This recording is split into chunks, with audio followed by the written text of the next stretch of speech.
ایک لمبی لسٹ بنے گی. ان میں سب سے پہلا عنوان بنے گا حضرت آدم کا فرشتوں پر افضل ہونا، اور افضلیت کی بنیاد حضرت آدم کا علم. یعنی اگر کوئی افضل قرار پائے گا تو پہلی شرط یہ ہے کہ وہ عالم ہو. علم کی بنیاد پر افضلیت ملتی ہے، گنتیوں کی بنیاد پہ نہیں ملتی، نمبرنگ کی بنیاد پر افضلیت نہیں ہوگی. جو سب سے بڑا عالم ہوگا وہی سب سے بڑا افضل ہوگا، وہی افضل ہوگا. یہ ایک مثال ہے حضرت آدم کی زندگی سے جو میں سیکھنا چاہوں گا. میرے لیے ایک قانون بنے گا حضرت آدم کی. اللہ نے چنا ہے نوحا، اور چن لیا اللہ نے آدم کے بعد نوح کو. اب دونوں کی زندگیوں میں تو سینکڑوں سال کا، ہزاروں سال کا فرق ہے. یہ کوئی گنتی کے اندر برابر تو نہیں آئے. فوراً حضرت آدم کے بعد حضرت نوح نہیں آئے. حضرت آدم اور حضرت نوح کے درمیان بڑا فاصلہ ہے جی، سینکڑوں نبیوں کا فاصلہ ہے. مگر پروردگار عالم نے ان میں سے منتخب کیا. اتنے ساروں میں سے حضرت آدم کے بعد اس سایہ کریمہ میں حضرت نوح کو منتخب کیا. اس لب و لہجے کی ایک اور آیت بھی ہے، وَجَعَلْنَا مِنْهُمْ أَئِمَّةً يَهْدُونَ بِأَمْرِنَا، اور ہم نے ان میں سے کچھ کو، ہم نے ان میں سے کچھ کو امام بنایا ہے. یعنی امام بننے کے قابل زیادہ تھے، بنائے 12 ہیں. وَجَعَلْنَا مِنْهُمْ أَئِمَّةً يَهْدُونَ بِأَمْرِنَا، ہم نے ان میں سے کچھ کو امام بنایا ہے. جن میں سے وہ کچھ کو امام بنا رہا ہے وہ اس قابل تھے نا کہ ان میں سے بنایا جائے. جیسے استاد قمر جلالوی نے تو 2 مصروں میں خوب بیان کیا کہ مقام حضرت عباس کم نہیں تھا قمر، پلاتی دودھ جو زہرا امام ہو جاتے. اب ایسے میں سے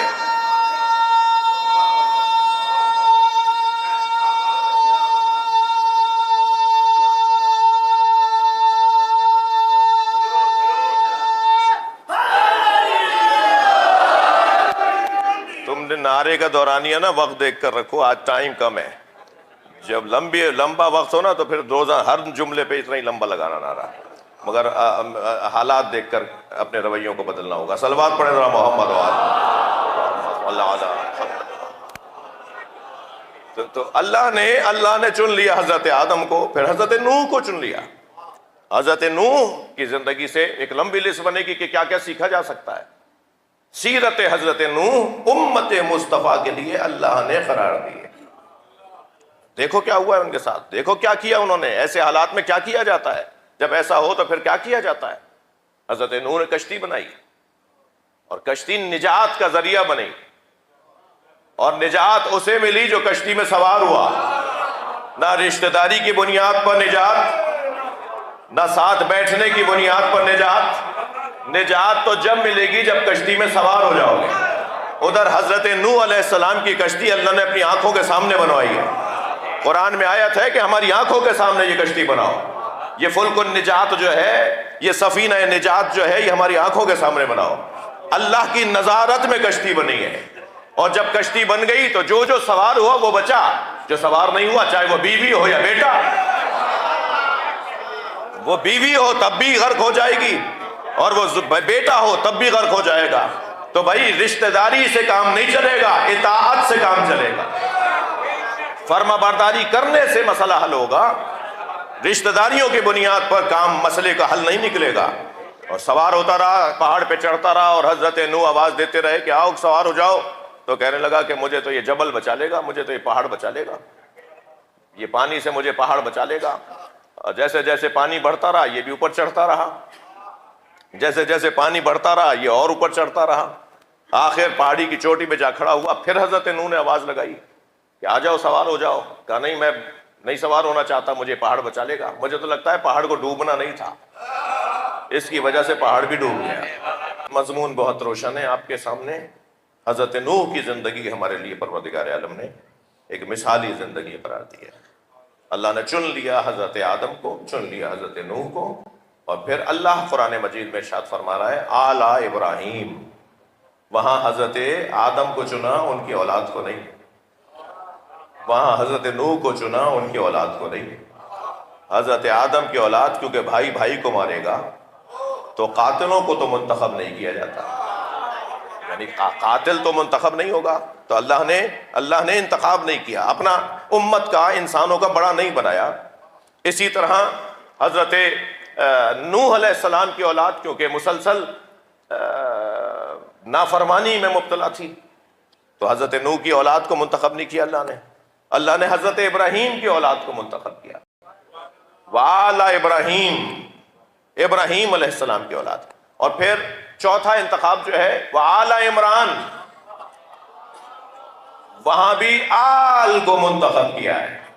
اچھا، میں یہاں مناظرے کا موضوع اور شوق اور ذوق نہیں رکھتا اس وقت، مگر یہ طے ہے کہ اللہ نے جب کبھی کسی نبی کا جانشین بنایا ہے نا، تو جانشین بنایا ہے تو وہ اولاد میں سے بنایا ہے، آل میں سے جانشین قرار دیا ہے۔ یہ قرآن کی ایک روشن آیت ہے۔ بلکہ میں طالب علمانہ لہجے میں کہہ دوں کہ میں دعویٰ نہیں، دعوت تحقیق دے رہا ہوں کہ کوئی ایک نبی بتائیں کہ جن کا جانشین ان کا کوئی صحابی بنا ہو۔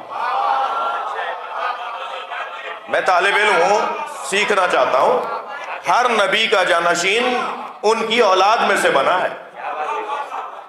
بھائی نبی مکرم کے ہاں بیٹے ہوتے تھے، رحلت کر جاتے تھے، حضرت قاسم رحلت فرما گئے، حضرت ابراہیم رحلت فرما گئے، تو پھر یہی تو کہہ رہے تھے نا کہ ان کا کام آگے کیسے بڑھے گا جس کی اولاد نہ ہو۔ تو سب جانتے تھے کام آگے بڑھانے والی اولاد ہوتی ہے۔ اللہ کرے میری بات منتقل ہوئی ہو۔ کام جو تحریک کو آگے بڑھاتی ہے وہ اولاد آگے بڑھاتی ہے۔ لہذا یہاں آل ابراہیم کا انتخاب، یہاں آل عمران کا انتخاب، اور آل عمران سے مراد کون ہے؟ اہل علم دقت رکھنے والے جانتے ہیں کہ آل عمران سے مراد اگر حضرت مریم کے والد ہیں تو ان کے ہاں تو آل ہی نہیں ہے، حضرت عیسیٰ نے بھی شادی نہیں کی، تو پھر یہ کون عمران ہے کہ جن کی اولاد عالمین میں منتخب ہے؟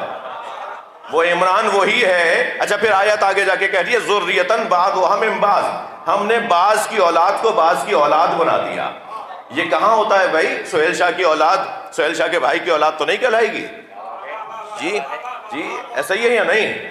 جی رضی کی اولاد رضی کے بھائی کی اولاد نہیں، رضی کے بھائی کی اولاد رضی کی اولاد نہیں کہلائے گی۔ یہ قرآن کہہ رہا ہے ہم نے بعض کی اولاد کو بعض کی اولاد بنا دیا۔ یہ منظر صرف ایک ہی جگہ نظر آتا ہے، اولاد علی کی ہوگی کہلائے گی نبی، اولاد ہوگی مولا علی کی کہلائے گی نبی کی۔ فَقُلْ تَعَالُوا نَدْعُوا أَبْنَاءَنَا وَأَبْنَاءَكُمْ، کہہ دو ہم اپنے بیٹے لاتے ہیں، تم اپنے بیٹے لاؤ۔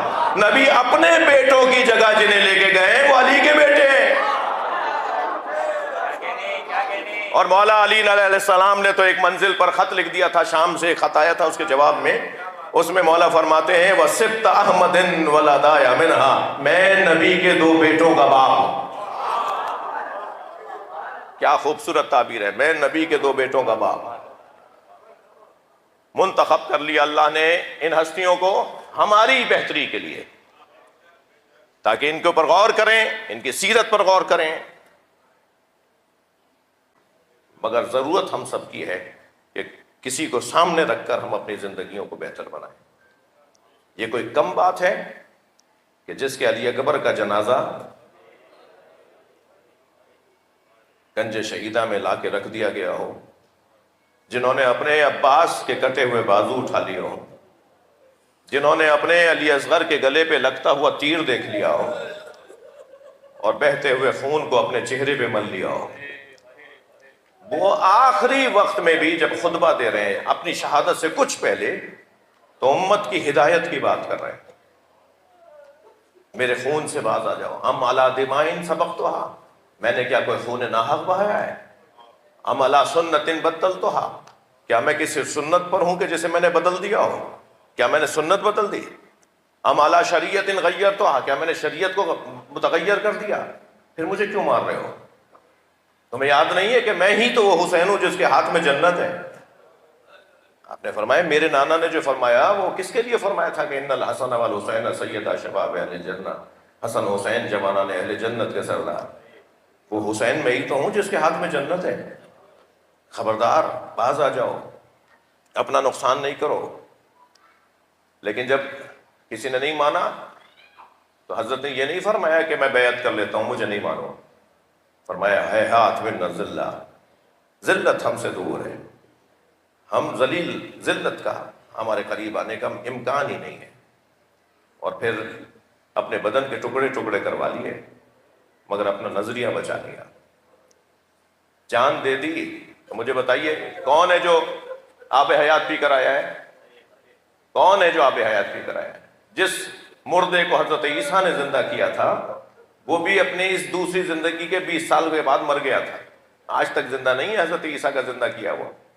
تو مرنا تو سب کو ہے مگر حیات کسے کہتے ہیں یہ کربلا والوں نے بتا دیا۔ ہاں، جو لاشوں پہ لاشیں اٹھا رہا تھا وہ ہر لاشے پہ اللہ کا شکر ادا کر رہا تھا۔ اور ایک ایسا بھی وقت آیا کہ جب علی اصغر کے گلے پہ تیر لگا، عزیزو جن کے مذہب میں رونا جائز ہے وہ تکلف نہ کریں، جب جناب علی اصغر کے گلے پہ تیر لگا تو یہی تو آواز دی تھی، ہون علی انہ بعین اللہ، یہ مصیبت مجھ پہ آسان ہو رہی ہے اس لیے کہ مجھے پتا ہے اللہ دیکھ رہا ہے، جسے مجھے دکھانا تھا وہ دیکھ رہا ہے۔ لاشا تو بہت چھوٹا سا تھا مگر امام حسین سے اٹھ نہیں رہا تھا، کبھی آگے جاتے تھے انا للہ، کبھی الٹے پیر واپس آتے تھے رضن بقضائہ و تسلیما لامرہ۔ اس ننھے سے لاشے کو لے کر چلے، کیا غربت ہے نبی کے نواسے کی۔ باپ جنازہ اٹھائے ہوئے تھا، ماں تشییع جنازہ کر رہی تھی، اور ایک ننھی سی قبر کو کھود کر علی اصغر کو وہاں دفنا دیا۔ مگر عزاداروں اس منزل پر آ کر امام حسین کے رخساروں پہ سرخی بڑھ رہی تھی، اطمینان قلب میں اضافہ ہو رہا تھا۔ وہ منزل کیسی منزل تھی جب خنجر چل رہا تھا، اجرکم اللہ اجرکم اللہ، بس 2 جملے کہہ رہا ہوں، مغرب کا وقت بھی ہے، ایک نوحہ بھی ہونا ہے۔ وہ منزل کیسی منزل تھی کہ جب خنجر چل رہا تھا اور زبان پر اللہ کی تسبیح جاری تھی، سبحان اللہ، بسم اللہ وباللہ وفی سبیل اللہ وعلی ملت رسول اللہ، یہ اللہ کا ذکر زبان حسین سے، لسان حسین سے جاری تھا، اور امام حسین کے گلے پہ خنجر چل رہا تھا۔